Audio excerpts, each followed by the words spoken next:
Bacaan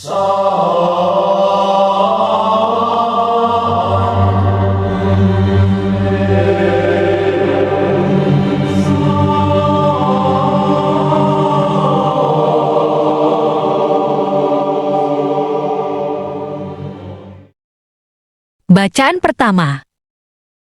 Bacaan dari kitab Yeremia. Beginilah firman Tuhan, terkutuklah orang yang mengandalkan manusia, yang mengandalkan kekuatannya sendiri, dan yang hatinya menjauh daripada Tuhan.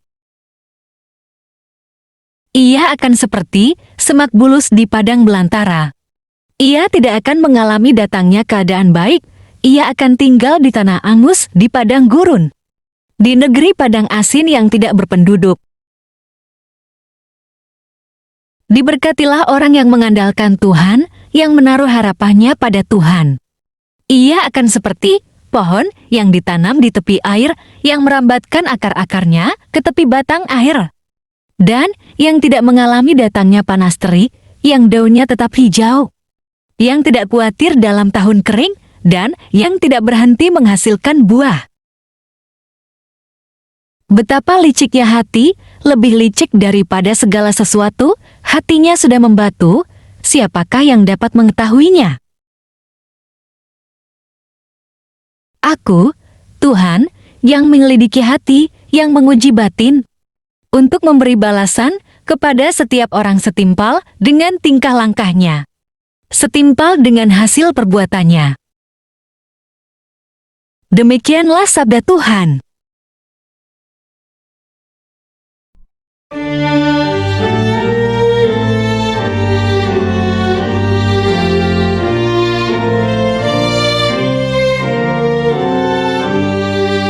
Terpujilah Kristus Tuhan, Raja mulia dan kekal.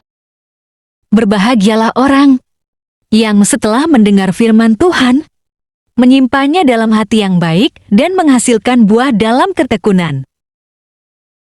Terpujilah Kristus Tuhan, Raja mulia dan kekal.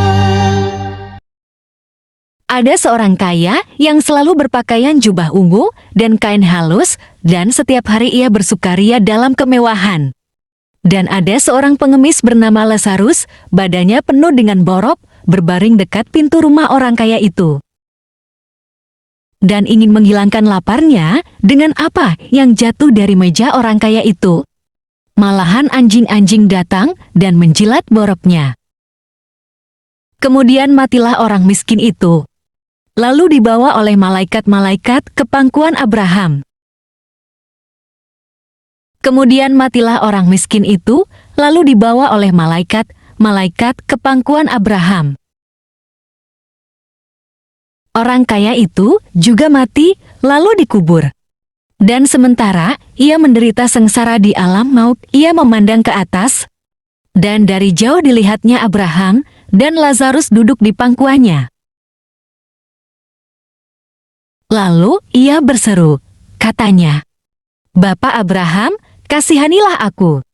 Suruhlah Lazarus supaya ia mencelupkan ujung jarinya ke dalam air dan menyejukkan lidahku, sebab aku sangat kesakitan dalam nyala api ini." Tetapi Abraham berkata, "Anak, ingatlah bahwa engkau telah menerima segala yang baik sewaktu hidupmu, sedangkan Lazarus segala yang buruk.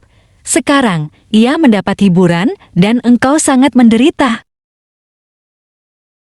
Selain daripada itu, di antara kami dan engkau terbentang jurang yang tak terseberangi, supaya mereka yang mau pergi dari sini kepadamu, ataupun mereka yang mau datang dari situ kepada kami, tidak dapat menyeberang." Kata orang itu, "Kalau demikian, aku minta kepadamu, Bapa, supaya engkau menyuruh dia ke rumah ayahku, sebab masih ada 5 orang saudaraku, supaya ia memperingati mereka dengan sungguh-sungguh, agar mereka jangan masuk kelak ke dalam tempat penderitaan ini." Tetapi kata Abraham, ada pada mereka kesaksian Musa dan para nabi. Baiklah mereka mendengarkan kesaksian itu.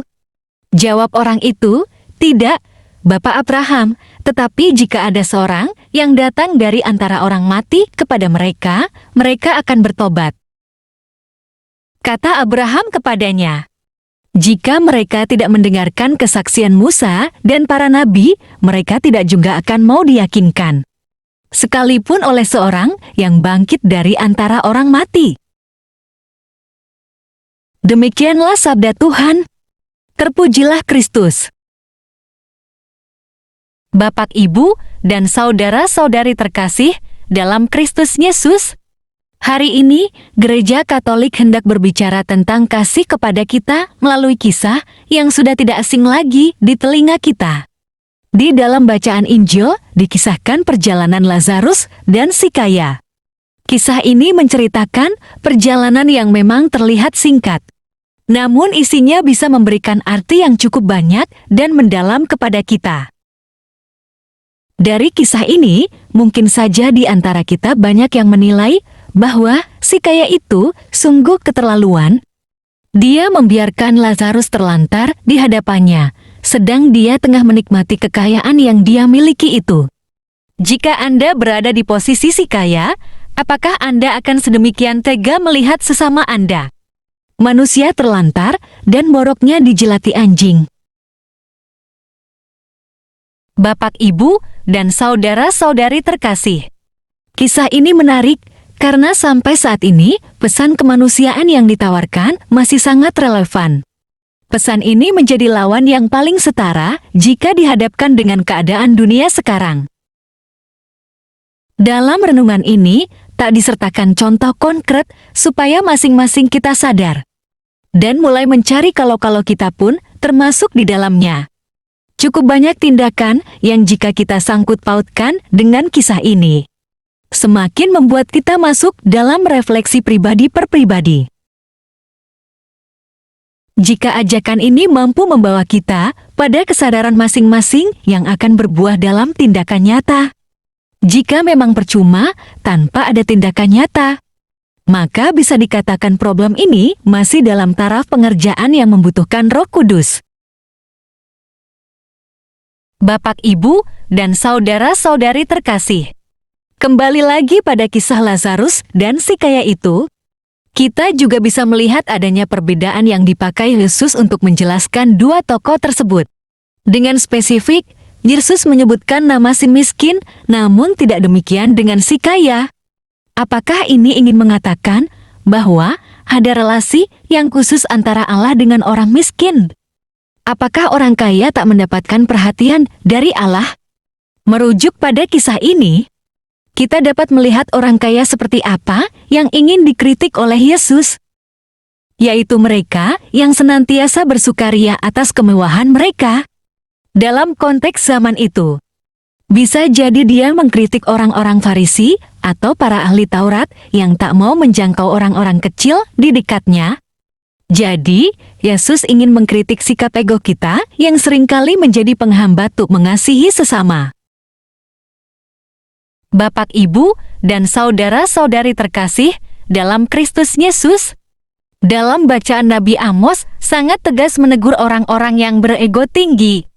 Mereka bersenang-senang hanya untuk diri mereka sendiri, bernyanyi, berpesta, minum, dan makan. Semuanya hanya untuk kepuasan diri sendiri. Memang, kita tidak tinggal lagi pada zaman itu. Namun, apakah teguran itu tidak mengena pada kita yang justru semakin menindas kaum kecil dengan tindakan-tindakan kita di zaman ini? Seperti konsumerisme dan hedonisme, seharusnya kita sadar bahwa kita diciptakan untuk mengasihi Allah melalui sesama kita. Untuk itu, mungkin baik jika kita mengikuti apa yang menjadi saran Santo Paulus dalam suratnya kepada Timotius. Bapak, Ibu terkasih, mari kita baca 1 Timotius pasal 6 ayat 11.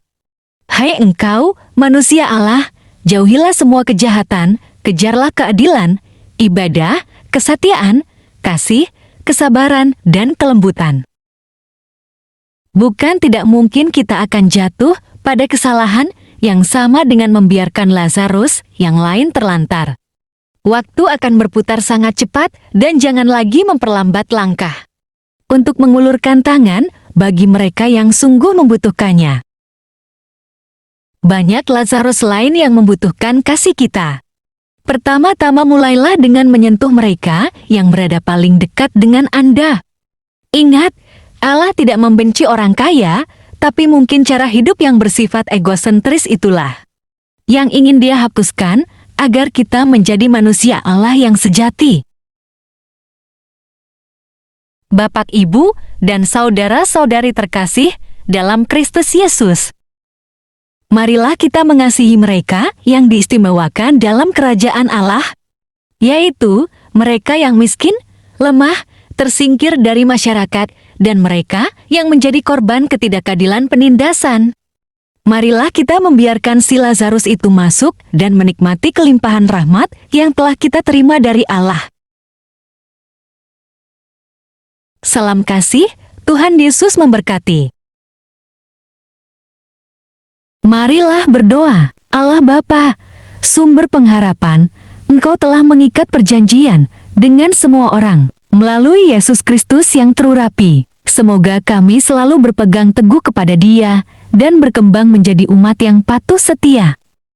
Dengan perantaraan Yesus Kristus, Putra-Mu, Tuhan kami yang bersama Dikau, dalam persekutuan Roh Kudus, hidup dan berkuasa, Allah sepanjang segala masa. Dalam nama Bapa dan Putra dan Roh Kudus. Amin. Terima kasih sudah membaca, mendengarkan, dan merenungkan firman Allah. Jangan lupa subscribe, like, dan comment. Tuhan Yesus memberkati.